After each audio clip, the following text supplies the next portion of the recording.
మాతృదేవో పితృదేవో ఆచార్య దేవో. యూనిక్వరం ప్రేక్షకులకి మీకెందుకు ప్రవికాల నమస్కారాలు. అలాగే మా కస్టమర్ దేవుళ్ళు, బంధుమిత్రులు, శ్రేయభిలాషులు అందరికీ పేరు పేరున నమస్కారాలు తెలియజేస్తున్నాను. అనూహ్యంగా సబ్స్క్రైబర్స్ పెంచుతున్నారు మీరందరూ. అలాగే వ్యూస్ కూడా బాగా పెరుగుతున్నాయి. చాలా సంతోషంగా ఉంది.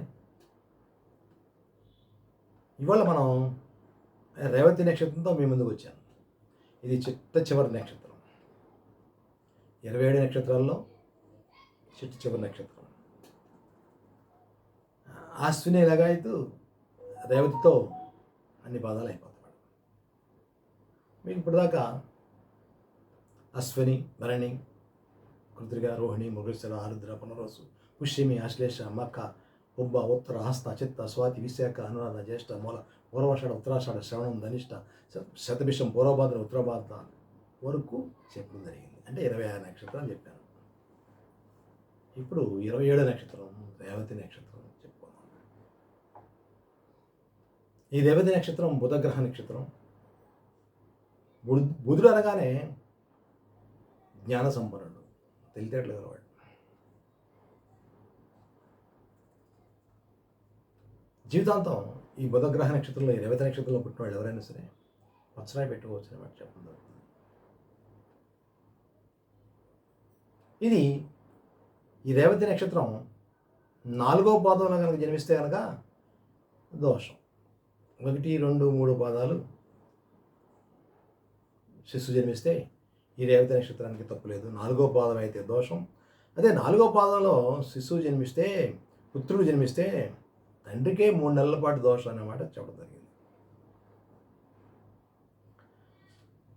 రజస్వల కనుక ఈ రేవతి నక్షత్రంలో స్త్రీ రజస్వల అయితే కనుక దోషం లేదు, మంచిదే. రేవతి నక్షత్రం బుధగ్రహానికి సంబంధించిన నక్షత్రం. జీవితాంతం పచ్చరాయి పెట్టుకోవచ్చు అని చెప్తున్నాను. దేవగణానికి సంబంధించిన నక్షత్రం. యోని ఏనుగు. సాధారణంగా బుధగ్రహం, బుధ నక్షత్రంలో కనుక పుట్టిన వాళ్ళు ఎవరైనా సరే మంచి తెలివిగలరన్నమాట చెప్పడం జరుగుతుంది. ఆ గ్రహం చెడిపోతే కనుక, ఈ బుధగ్రహం జ్ఞాన సంపార్జనకు సంబంధించిన నక్షత్రం అంటున్నారు కాబట్టి, చక్రం చెడిపోతే కనుక విద్య కూడా తగ్గుద్ది. అలాగే నిద్ర తక్కువ, అకారణ భీతి ఉంటాయన్నమాట చెప్పబడుతుంది. తలనరాలకు సంబంధించిన వ్యాధులు వస్తాయన్నమాట చెప్పబడుతుంది. న్యూరో పేషెంట్లు అవడానికి అవకాశం ఉందన్నమాట. చాలా పరిశోధనలో తెలిసింది. అది మీకు చెప్తాను. బుధుడు జ్ఞానాన్ని ఇచ్చేవాడు, గురువు విద్యాకారుడు. ఇప్పుడు మీకు ఈ రేవతి నక్షత్రం గురించి అన్ని పాదాలు మంచిగా, 4వ పాదం స్వల్ప దోషం అని చెప్పాను. తప్పనిసరిగా ఏ పాదంలో జన్మిస్తే ఏముందిలే కనుక 4వ పాదం దోషం అని కానీ రేవతి నక్షత్రం జన్మించిన వాళ్ళు శాంతి చేయించుకుంటే మంచిది. నక్షత్ర శాంతి, అలాగే నవగ్రహ శాంతి, దాన ధర్మాలు చేయడం మంచిది. అలాగే సువర్ణ దానం కూడా చేస్తే, పండిత పురోహితులకు సువర్ణ దానం చేసి చాలా మంచిది అన్నమాట చెప్పడం జరుగుతుంది.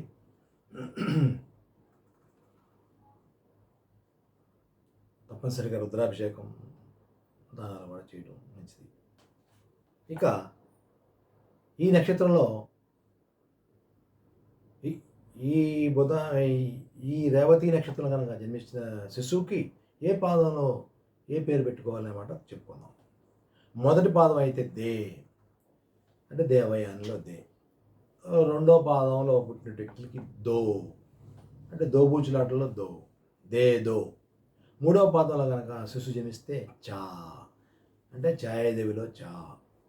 4వ పాదంలో శిశువు జన్మిస్తే కనుక చి, అంటే చిరంజీవిలో చి. దే దో చాచి అనే ప్రథమాక్షరాలుగా మనం రేవతి నక్షత్రంలో జన్మించిన శిశువుకి పేరు పెట్టుకోవాలి. ఈ రేవతి నక్షత్రం కూడా పూర్ణాయుద్ధాయం కలిగినటువంటి నక్షత్రం. 80 సంవత్సరాల పైన జీవిస్తారన్నమాట శాస్త్రం చెబుతుంది. ఇక ఈ నక్షత్రంలో పుట్టిన వాళ్ళు ఎలా ఉంటారో మనం తెలుసుకుందాం. మంచి శారీరక సౌష్ఠవం కలవారు, ఆచార నియమాలు కలవారు, మంచి కుటుంబంలో జన్మించేవారు, కుటుంబాభివృద్ధి కలవారు, ధనవంతులు, విద్యావంతులు, గుణవంతులు, దేవబ్రాహ్మణ భక్తి కలవారు, మంచి రూపురేఖలు కలవారు అన్నమాట చెప్తారు. మంచి భోగవంతులు, పండిత పామరులను ఆదరించేవారు, స్థిరబుద్ధి కలవారు, ద్రవ్యాన్ని చక్కగా వినియోగించేవారు. అంటే ద్రవ్యం అనగా ఇక్కడ ధనం, ధనాన్ని చక్కగా ఖర్చు పెడతారన్నమాట చెప్పడం జరిగింది. అలాగే కామి, కోపి, శౌర్య పరాక్రమశాలులు అనే మాట చెప్పబడింది. పరదేశంలో నివసించేవారు అన్నమాట చెప్పబడింది. ప్రదేశంలో ఎక్కువగా జీవిస్తారన్నమాట చెప్పబడింది. అనేక ప్రయాణాలు చేస్తారు, సుదూర ప్రాంత నివాసాలు చేస్తారు. అలాగే ఐశ్వర్యం ఎక్కువగా కలవారనే మాట చెప్పబడుతున్నారు. సముద్రయానాలు కూడా చేస్తారనే మాట చెప్పడం జరుగుతుంది. వీరికి కోరికలు ఎక్కువగా ఉంటాయి. చిన్నతనం నుంచి కోరికలు, ఇలా ఉండాలి, అలా బతకాలి అనే తత్వం ఎక్కువగా ఉంటుంది. మంచి రూపలావణ్యాలు కలిగి ఉంటారన్నమాట చెప్పబడింది. ఆగర్భ శ్రీమంతుల వలె కుటుంబంలో జన్మిస్తారు. ఆగర్భ శ్రీమంత కుటుంబంలో జన్మిస్తారు. అలాగే ఆ జీవన విధానంలోనే ముందుకు వెళ్దామనే విధంగా పరితపిస్తారు. ఎట్టి పరిస్థితుల్లో తక్కువగా బతకడం అనేది నచ్చదు వీరికి. మంచి అంగసౌష్ఠవం, అంగపుష్టి కలిగి ఉంటారు. వేదాంత ధోరణి ఉంటుంది. విద్యాగౌరవం ఎక్కువ ఉంటుంది. అనేక విద్యల్లో 2-3 విద్యల్లో రాణిస్తారు. శౌర్య పరాక్రమశాలి అనే మాట ఇందాక చెప్పాను, మరొకసారి చెప్తున్నాను. వీరి జీవన విధానం బాల్యంలో కొద్దిగా ఆటుపోట్లకు గురవుతారు. 25-30 సంవత్సరాల పాటు ఒక మాదిరివంతమైన జీవనం కలిగి ఉంటారు. సతీ సంబంధమైన విషయంలో, అంటే భార్య లేకపోతే భర్త సంబంధం విషయంలో మంచి ఆనందం కలిగి వారితో జీవన విధానం జీవితాంతం కట్టుతీరుస్తారు. ఆటుపోట్లు జీవిత ప్రదార్థంలో ఉన్నప్పటికీ, గృహఛిద్రములు ఉన్నప్పటికీ, వీరికి టోటల్గా చెప్పాలంటే 45 సంవత్సరాల నుంచి మంచి యోగదాయకమైన జీవనం అన్నమాట చెప్పబడుతుంది. అక్కడి నుంచి క్రమక్రమేణా అభివృద్ధి ఉంటుంది. శ్రీమంత కుటుంబంలో పుట్టినప్పటికీ, శ్రీమంతులుగా జీవించాలనుకున్నప్పటికీ జీవిత ప్రమాదంలో కొన్ని కష్టాలు ఎదుర్కోవాల్సిన ఆవశ్యకత ఉంది. 40 సంవత్సరాల నుంచి మంచి బాగుంటుంది. నడి వయసులో ఇంకా మంచి అభివృద్ధిలోకి వస్తారు. అన్నీ తెలిసినా ఏమి తెలియనట్లుగా కనపడతారు. పైకి సర్వం తెలిసి వీరికి లోకంలో పరిజ్ఞానం అంత గొప్పగా ఉంటుంది. అసూయ ద్వేషాలు వీరికి ఉండవు. అంటే ఉండవు, కానీ కఠినమైనటువంటి ఆత్మవిశ్వాసం కలిగి ఉంటారు. ఆత్మవిశ్వాసం చాలా ఎక్కువ, ఆత్మాభిమానం ఎక్కువ. ప్రతిదీ 1-2 సార్లు పరిశీలించుకుని ముందుకెళ్తారు. శాంతమూర్తులు, మంచి అందమైన వారు అని మాట చెప్పడం జరుగుతుంది. కపటం, మోసం వీళ్ళకి తెలియదు. అయితే రాతి గుండె నిబ్బరత ఎక్కువ. తను గుండె నిబ్బరత ఉంటారు, తన పక్కన ఉన్నటువంటి గుండె నిబ్బరత కలిగి జీవించమని చెప్తారు. మంచి అదృష్టమైనటువంటి జీవన విధానాలకు వెళ్తారు. యుక్తాయుక్తంగా మాట్లాడతారు. ఏది మాట్లాడినా మళ్ళీ వెనక్కి తీసుకోరు. అదే మాట మీద నిలబడతారు. ఎదుటివాడిని కూడా అలా ఉండమని చెప్తారు. విలాసాల పట్ల ఆసక్తి ఉంటుంది. సత్కర్మలు చేస్తారు. దేవబ్రాహ్మణ వ్యక్తి ఉంటుంది. మంచి జీవన విధానం చేస్తారు. అదేవిధంగా వీరు 85 సంవత్సరాల పైనుంచే బాగా జీవిస్తారన్నమాట చెప్పాను.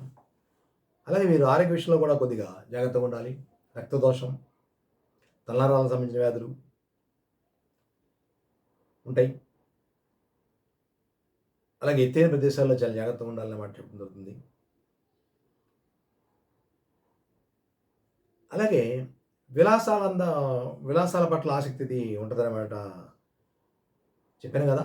అదేవిధంగా అనేక వ్యాపారాలు చేస్తారు. పార్ట్నర్షిప్ వ్యాపారాలు కలిసి రావు. బంధుమిత్రాదులతో, సోదరిమణులతో చాలా బాగుంటారు. పితృప్రేమ ఉంటుంది, మాతృప్రేమ కూడా ఉంటుంది. దేవబ్రాహ్మణ భక్తి ఉంటుంది అన్నమాట ఇందాక చెప్పాను. వీరికి స్వాజితాలు, పిత్రాజితాలు అక్కడికి వస్తాయి. అలాగే ఒక జీర్ణగృహ సౌఖ్యం కూడా ఏర్పడుతుంది. అదేవిధంగా వీరికి సత్సంతానం ఉంటుంది. పుత్రికా పుత్ర యోగం ఉంది. అయితే పుత్రికలే ఆడపిల్లలే వీరికి చేయూతనిస్తారు. వీరిని బాగా చూస్తారన్నమాట శాస్త్రం చెప్తుంది. అబ్బాయి పుత్రికా పుత్ర యోగం ఉంది. అంటే అయితే ఆడపిల్లలు బాగా చూస్తారన్నమాట చెప్పడం జరుగుతుంది. వీరికి రేవతి నక్షత్ర జాతకులకి బుధదశ, శుక్రదశ, రాహుదశల్లో ఇబ్బందులు కలుగుతాయి. బుధదశలో బుధాంతరం, బుధ శత్రుంతరాలు, శుక్రదశలో శుక్రాంతరాలు, రాహుదశలో రాహు అంతరం, రాహు శత్రుంతరాలు వీరికి ఇబ్బంది కలుగుతాయి అన్నమాట చెబుతుంది. మొత్తం మీద వీరు 85 సంవత్సరాల పైన ఆయు ప్రమాణం కలిగి ముందుకెళ్తారు. అయితే కనుక 4వ పాదంలో కనుక జన్మిస్తే కనుక 70 ఏళ్ళ పాటు ఉంటారన్నమాట చెప్పడం జరుగుతుంది. 4వ పాదం కొంచెం దోషం కాబట్టి. ఇక ఈ రేవతి నక్షత్రం ఏ శుభముహూర్తాలకి ఉపయోగపడుతుందో తెలుసుకుందాం.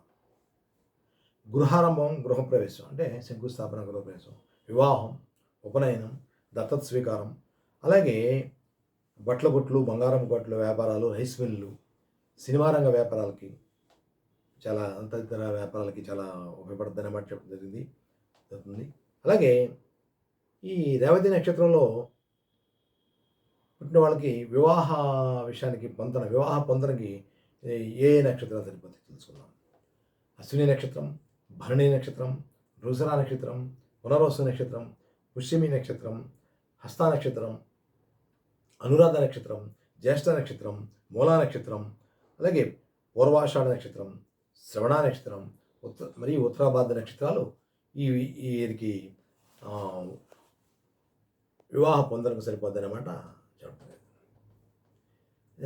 చాలా కాలం నుంచి మొదలుపెట్టాము మనం, ఎన్నో వారాల క్రితం మొదలుపెట్టాము. అశ్విని నక్షత్రం నుంచి ఈ రేవతి నక్షత్రం వరకు 27 నక్షత్రాలు చాలా టైం తీస్తున్నాను, ఏమనుకోవద్దు. ఇక నుంచి ప్రతిదీ నక్షత్రం నాకు 20 నక్షత్రాలు కాబట్టి కొద్దిగా చెప్పడం కోసం, ఆ శాంతులనే చెప్పడం కోసం చెప్పడం జరుగుతుంది. కాబట్టి కొద్దిగా కొన్ని ఎపిసోడ్లు కొద్దిగా ఎక్కువ చెప్పడం జరిగింది. ఏమనుకోవాల్సిన పని లేదు మీరు. అయితే పొద్దుకు చెప్పాలి కదా, మరి దోషాలంటే దోషాలు చెప్పాలి, బాలదర్శనం అంటే బాలదర్శనం చెప్పాలి. అన్నీ ఇలా చెప్పుకుంటూ ముందు రావడం వల్ల కొద్దిగా కొన్ని ఎపిసోడ్లో కొద్దిగా ఎక్కువైంది. ఇక నుంచి రాబోయే ఎపిసోడ్లు చాలా ఆసక్తికరంగా ఇలా చూసి చెప్పాలని పని లేదు. నేను చెప్పే విషయాలు చాలా ఆసక్తికరంగా ఉంటాయి. ఈ జ్యోతిష్ శాస్త్రంలో కొన్ని మంచి ముఖ్యమైన విషయాలు మీ ముందుకు తీసుకొస్తాను.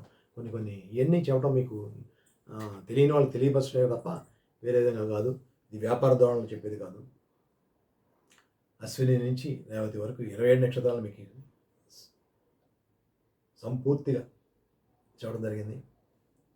రేపటి నుంచి సరికొత్త అంశాలతో మేము ముందుకు వస్తాను. ఇక ఈ వాళ్ళతో ఈ రేవతి నక్షత్రం ముగిస్తున్నాను.